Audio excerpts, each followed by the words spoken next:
चलिए दोस्तों, आज हम लोग बात करेंगे रिजर्वेशन कोटा के बारे में। जब आप ट्रेन टिकट बुक करने जाते हैं रिजर्वेशन के लिए, आप रिजर्वेशन काउंटर पे या आप खुद से मोबाइल से जब आप बुक करते हैं तो इसमें कौन कौन से कोटास होते हैं, क्या कुछ लेडीज़ के लिए अलग फैसिलिटी, सीनियर सिटीजन के लिए, हैंडीकैप के लिए क्या फैसिलिटी होता है, उनका क्या कोटा होता है जिनसे उनको सेपरेट अलग कंफर्म बर्थ मिल सकता है। तो सारी चीज़ों के बारे में हम लोग बात करेंगे। और ये वीडियो मैंने इसलिए भी बनाना जरूरी समझा कि जब मैं ड्यूटी पे होता हूँ तो बहुत सारे लोग आते हैं, कहते हैं कि सर मैंने टिकट किया था, मेरा बहुत कम वेटिंग लिस्ट था, 10 था, 15 था, फिर भी मेरा टिकट कंफर्म नहीं हुआ। और मतलब मैंने ओपनिंग डेट पे 2 महीना पहले मैंने टिकट बुक किया, उसके बावजूद भी वेटिंग था, फिर भी कंफर्म नहीं हुआ, आरएसी भी नहीं हुआ। तो उसके क्या कारण हो सकते हैं और कौन से कोटे में टिकट आपको बुक करना चाहिए ताकि आपको जब कंफर्म हो तो आपको प्रायोरिटी सबसे ऊपर मिले। तो ये सारी चीज़ों के ऊपर डिस्कस करेंगे। तो हम लोग एक एक करके शुरू करते हैं। जैसे मैंने ऑलरेडी यहाँ पे पहले कुछ लिख चुका है रिजर्वेशन कोटा, इसमें मैंने आपको 12 मतलब 12 कोटा का जिक्र किया है। जीएन है, आरएस है, आरएल है, PQ, LD, SS, HP, FT. तो ये सारे के बारे में एक एक करके आपसे चर्चा करूँगा। जीएन मतलब जनरल कोटा होता है, RS means road side quota, RL means remote location quota, PQ means pooled quota. तो नॉर्मली जो जनरल टिकट बुकिंग होता है मीन्स नॉर्मल लोगों के लिए, उसमें कोई हैंडीकैप नहीं हो, चाहे लेडीज सीनियर सिटीजन कोटा हो, अगर सब कुछ नहीं आता तो यही 4 कोटा आपको मिलते हैं, जीएन, आरएस, आरएल और पीक्यू। जब आप टिकट बुक करिएगा तो यही 4 कोटा जो बेसिक और मुख्य रूप से आप देखिएगा कि आपके वेटिंग लिस्ट अगर मिलता है तो उसमें रहता है GNWL रहेगा या RSWL रहेगा या RLWL रहता है या PQWL रहता है। कौन सा आपके लिए बेहतर हो सकता है, कौन सा कोटा आप लेते हैं और कहाँ से बुक करने पे कौन सा कोटा मिलता है, ये सारी चीज़ों के बारे में हम लोग अभी चर्चा करते हैं। तो सबसे पहले जो है जनरल कोटा। जनरल कोटा का सबसे बड़ा ये है कि वो सबसे बड़ा कोटा होता है, मतलब मेजर कोटा होता है।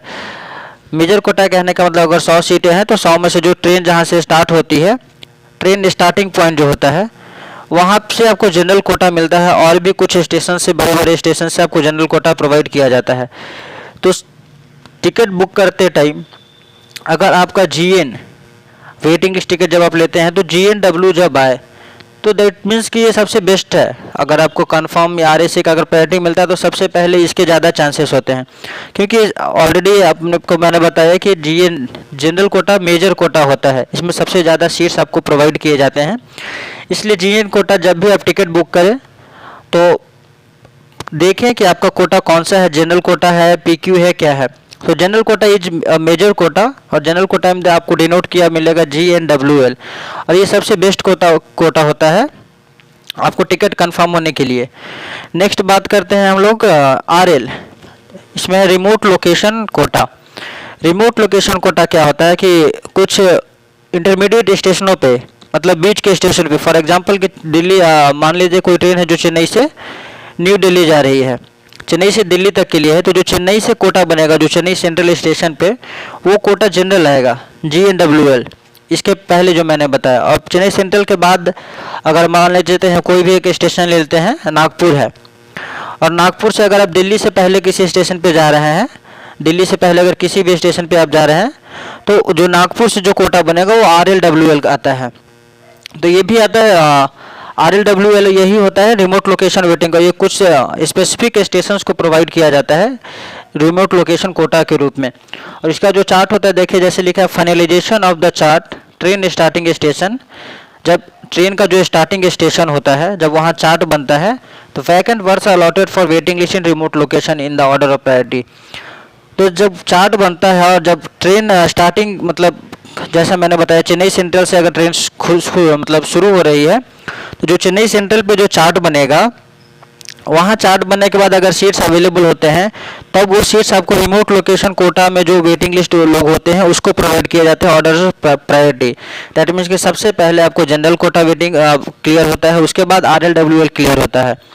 तो RLWL बहुत कम चांसेस होते हैं कन्फर्म होने के, क्योंकि प्रायोरिटी ज़्यादा जनरल कोटे को मिलती है। जब जनरल कोटा का जब ट्रेन स्टार्टिंग स्टेशन से चार्ट बनता है, वहाँ के लोगों का जब बचता है वैकेंट बस जब मिलते हैं, तब रिमोट लोकेशन स्टेशन पे जो होता है उसको प्रोवाइड किया जाता है सीट। नेक्स्ट है आपको RS रोड साइड कोटा, मतलब RL और RS इसमें बहुत ज़्यादा डिफरेंस नहीं होता है, लेकिन फिर भी डिफरेंस है। ये भी इंटरमीडिएट स्टेशन कोटा ही इसको हम लोग मुख्य रूप से कहते हैं। जैसा मैंने उसमें बताया कि अगर कोई ट्रेन चेन्नई से न्यू दिल्ली जा रही है और कोई भी दो स्टेशन, चेन्नई और न्यू दिल्ली के बीच के कोई भी दो स्टेशन के बीच में अगर आपको जाना है तो वो रोड साइड कोटा में मिलता है और रिमोट लोकेशन कोटा में भी मिलता है। अगर सिर्फ क्यों मिलता है आरएस और आरएल, मतलब रिमोट रोड साइड कोटा और रिमोट लोकेशन कोटा में क्यों मिलता है, अगर इसके ऊपर चर्चा करें तो बहुत अंदर तक हम लोग जाएंगे। इसलिए बेसिकली आप ये मानिए कि आरएस और आरएल जनरल से, यस कोटा ठीक ही है, लेकिन जनरल से सबसे पहले अगर प्रायोरिटी दी जाती है तो जनरल को, फिर आरएल को, उसके बाद साथ साथ आरएस को। उसके बाद नेक्स्ट कोटा एक आता है पूर्ण कोटा, जो मैक्सिमम लोगों को ये देखने को मिलता है। पूर्ण कोटा किसको मिलता है ये भी हम लोग को जानने के लिए बात है कि देखिए, pooled quota allotted for between two intermediate station. Pooled quota भी किसी दो, ऑलरेडी मैंने बताया कि अगर चेन्नई सेंट्रल से कोई ट्रेन न्यू दिल्ली जा रही है तो बीच के दो स्टेशन में आरएल भी मिल सकता है आपको, आरएस भी मिल सकता है, और यहाँ आप एक और आपने जाना पीक्यू। पीक्यू मतलब होता है पूर्ण कोटा वेटिंग। ये किस बेस पे प्रोवाइड किया जाता है इसकी चर्चा हम लोग अभी नहीं करेंगे, उसके बारे में हम लोग कभी और बात करेंगे। तो पूर्ण कोटा मिलता किसे है?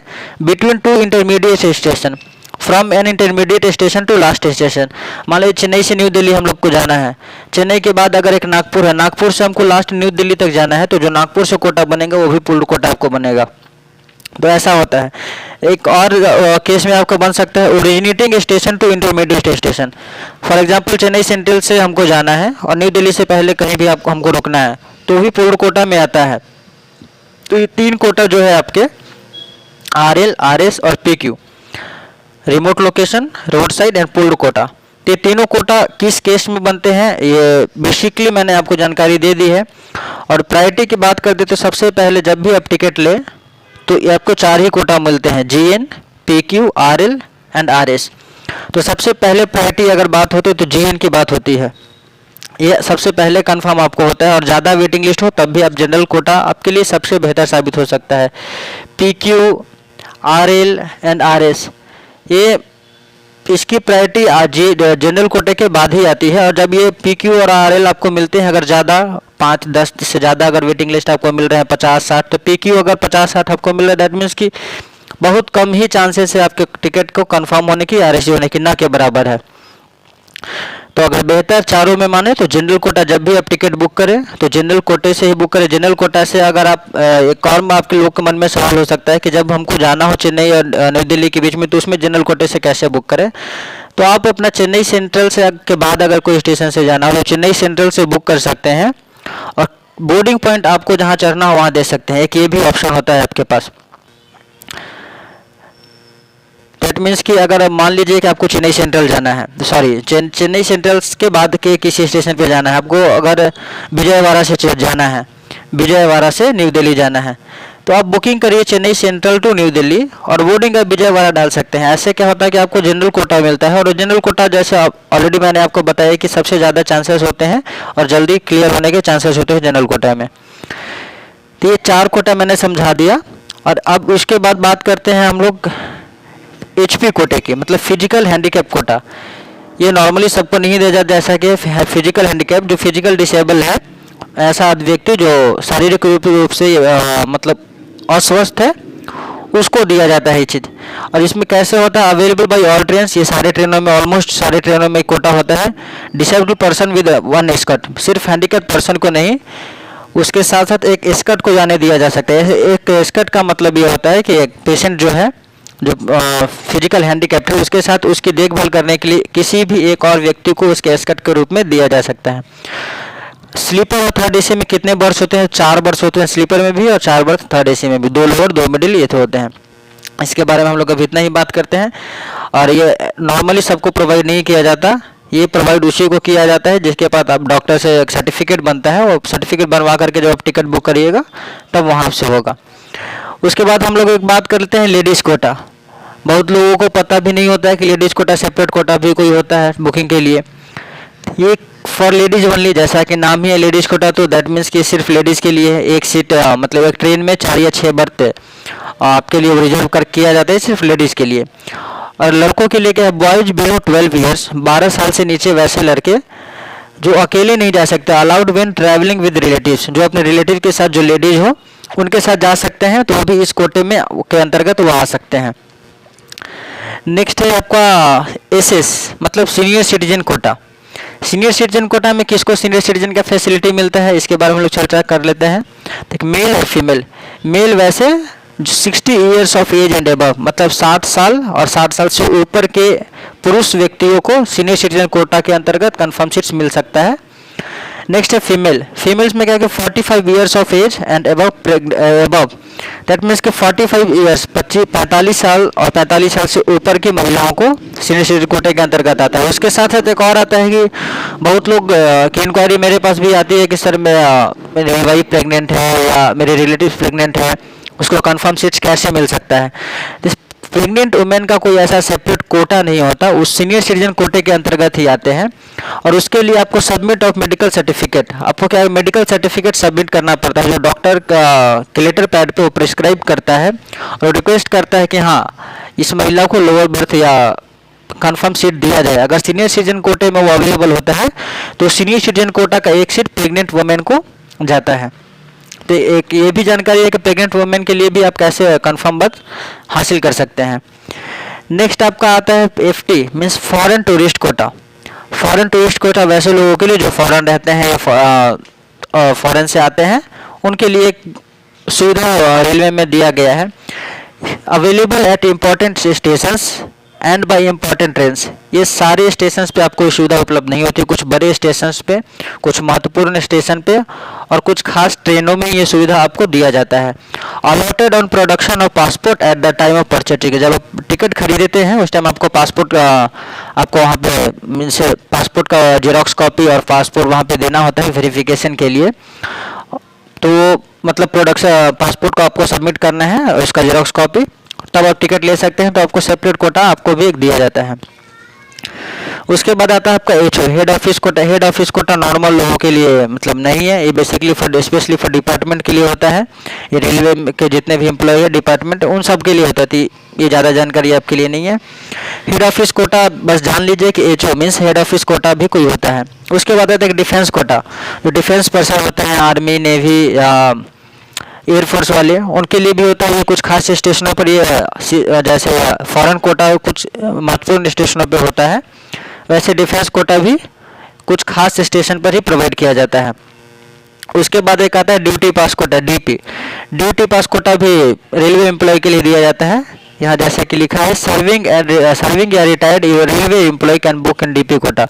तो वैसे रेलवे एम्प्लॉय जो अभी वर्किंग आवर में है, जो काम कर रहे हैं या जो रिटायर हो चुके हैं, उनको भी डीपी कोटा में कुछ बुक किया जाता है।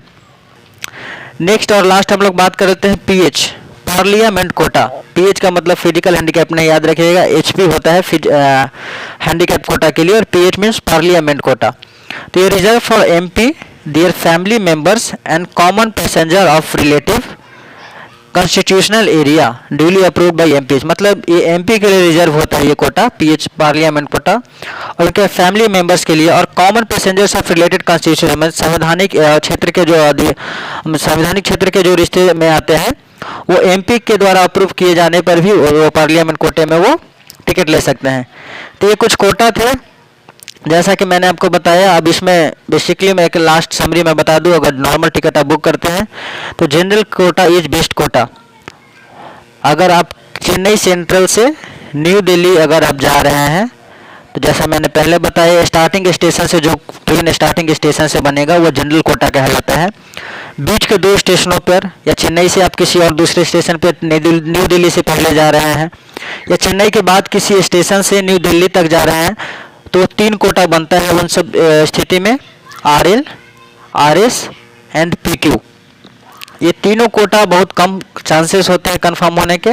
तो जब भी आप टिकट लें तो कोशिश करें कि जनरल कोटे में टिकट लें, चांस कंफर्म होने के चांसेस ज़्यादा रहते हैं।